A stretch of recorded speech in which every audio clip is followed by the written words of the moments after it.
Hello friends, welcome to my channel. তো বন্ধুরা, তোমরা সবাই কেমন আছো জানতে চাইছি, এমনিই জানতে চাইছি, কোনো ফর্মালিটি নয়। আমার একজন ভিউয়ার আছে, নাম রভিজিৎ চক্রবর্তী।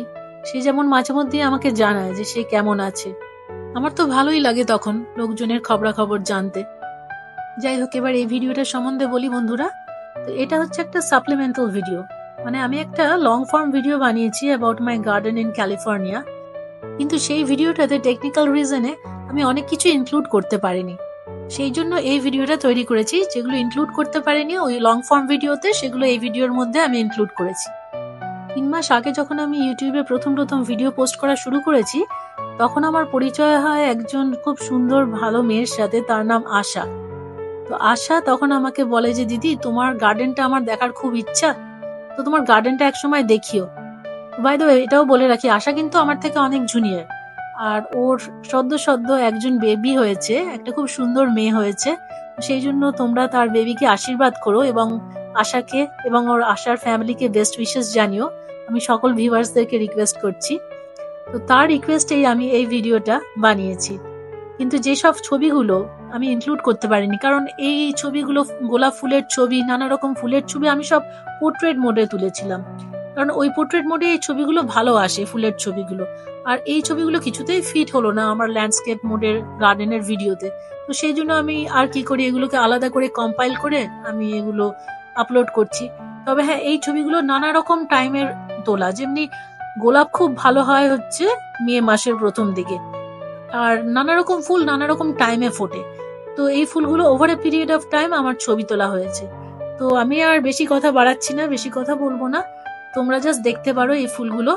আর এর মধ্যে অনেক ফুল আছে যেগুলো যেমনি খুব গন্ধ ভালো, আবার কিছু কিছু ফুল আছে যেগুলোতে গন্ধও নেই। তো ম্যাক্সিমাম ফুল যেগুলোতে গন্ধ আছে সেগুলো হচ্ছে যেমনি হাইব্রিড টি রোজ বলে একটা আছে, সেটাতে তো সাংঘাতিক সুন্দর গন্ধ। তোমরা নার্সারিতে যদি যাও, ওরাই তোমাকে বলে দেবে যে কোন ফুলে গন্ধ আছে, কোন গোলাপে গন্ধ নেই। তোমাকে সেইভাবেই বেছে কিনতে হবে। তো আমি যতদূর দেখেছি, যেসব ফুলগুলোতে গন্ধ থাকে সেই ফুলগুলো দেখেছি লং লাস্টিং হয় না, মানে সেগুলো খুব তাড়াতাড়ি ঝরে যায়। আমার সেটা এক্সপিরিয়েন্স গোলাপ ফুল নিয়ে। আর যে ফুলগুলো ধরো লং লাস্টিং নয়, যে ফুলগুলো অনেক দিন ধরে তাদের পেটাল স্ট্রাকচার মেনটেন করে, অনেক দিন ধরে তাজা থাকে, সেই ফুলগুলোতে দেখেছি আবার গন্ধ হয় না। তো আমার মনে হয় ওগুলো হাইব্রিড। আসলে নানা রকম ফুল নিয়ে ওরা হাইব্রিড এসব বানায়, সমস্ত জেনেরিক ইঞ্জিনিয়ারিং এসব করে। তো এই করেই ডিজিজ রেসিস্ট্যান্ট নানা রকম গোলাপ তৈরি করে। ওই জন্যই এগুলোতে, গোলাপগুলোতে খুব একটা রোগ হয় না দেখেছি। এখানে নার্সারি থেকে আমি যত রোজ কিনেছি, ওর মধ্যে সমস্ত ডেসক্রিপশনেই লেখা থাকে যে কোন রোজ ডিজিজ রেসিস্ট্যান্ট, কোন রোজ লং লাস্টিং, কতগুলো পেটালস হবে রোজে। তবে হ্যাঁ, এখানে শুধু রোজ নয়, নানা রকম আরো ছবি দিয়েছি ফুলের, যেমনি আফ্রিকান ডেজি, এটা হলো একটা অ্যাজালিয়া, এটা হচ্ছে ক্যামেলিয়া। আমার গার্ডেনে প্রচুর ক্যামেলিয়া আছে, এটাও আর একটা ক্যামেলিয়া। আর এই গোলাপটার নাম হচ্ছে ড্রিম কাম ট্রু। এটা যেটা দেখছো এখন স্ক্রিনে, এটা আর একটা গন্ধযুক্ত রোজ। আর সাইজটা দেখো, সাইজটা দেখানোর জন্য আমি হাতটা দিয়েছি নিচে। তবে আমার গার্ডেনে যত ফুল আছে ওর মধ্যে আমি দেখেছি গোলাপগুলোই সব থেকে লো মেনটেনেন্স, মানে ওদের পিছনে আমাকে খুব একটা খাটনি করতে হয়নি বা খাটনি করতে হয় না। যে বছর লাগিয়েছি সেই বছর একমাত্র একটুখানি দেখে ঠেকে রাখতে হতো, একটু সার ঠার দিয়েছিলাম। কিন্তু একবার এস্টাবলিশ হয়ে গেলে দেখেছি নিজে থেকেই ভালো মতো ফুল ফোটে। কখনো কখনো সার দিই, কখনো কখনো ফার্টিলাইজার দেওয়ার দরকারও হয় না। কসকোতে একটা রোজ ফার্টিলাইজার পাওয়া যায়, আমি ওটাই নিয়ে আসি। তবে হ্যাঁ, গোলাপ গাছগুলোতে ঠিক টাইম মতো জল দিতে হয়। যদিও আমরা এখানে কেউ ম্যানুয়ালি গাছে জল দিই না, ম্যাক্সিমাম বাড়িতেই sprinkler system, irrigation system set করা, অথবা ড্রিপ সিস্টেম, যেগুলোতে অটোমেটিক্যালি জল দিতে থাকে ঠিক টাইম মতো। একটা মেশিন আছে যেটাকে বলে স্মার্ট ইরিগেশন সিস্টেম। তো ওটা ওয়েদারটাকে সেন্স করে যে কখন কি ওয়েদার, আর অ্যাকর্ডিং টু দ্যাট ওয়েদার যখন দেখে যে খুব ড্রাই, তখন অনেকটা ইরিগেশন সিস্টেম থেকে অনেকটা বেশি জল দেয়। আবার যখন দেখে যে ওয়েদারটা হয়তো নট টু ড্রাই, তখন জলের পরিমাণ কমিয়ে দেয়। আবার যখন বৃষ্টির সিজন থাকে, যেমনি উইন্টারে ক্যালিফোর্নিয়াতে বৃষ্টি হয়, তখন ওই ইরিগেশন সিস্টেমটাই ডিসাইড করে যে how much water to give. এইভাবেই আমাদের ইরিগেশন সিস্টেম সেট আপ করা আছে। সেই জন্য ম্যানুয়ালি এসে আমাদেরকে জল দেওয়ার দরকার হয় না।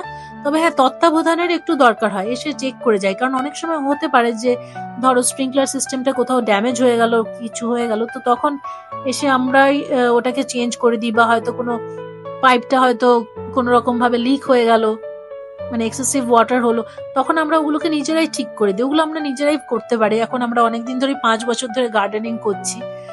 তো আগে কিন্তু আমাদের গার্ডেন এরকম কিচ্ছু ছিল না। যখন এই বাড়িটা কিনেছিলাম না ছিল কোনো পেভার্স, না ছিল কিছু। এইসব গার্ডেন ডিজাইনটা আমিই করেছি। আর দীপক মোটামুটি এখন ইরিগেশন সিস্টেমের কাজ শিখে গেছে, ল্যান্ডস্কেপ লাইটিং এর কাজ, মানে রাত্রিবেলা যে গার্ডেনে যে ছোট ছোট লো পাওয়ার ল্যাম্পস গুলো জ্বলে সেগুলোর কাজ সমস্ত দীপক নিজেই করতে পারে। ও নিজেই সারিয়ে নেয় যখন দরকার হয় ওইসব।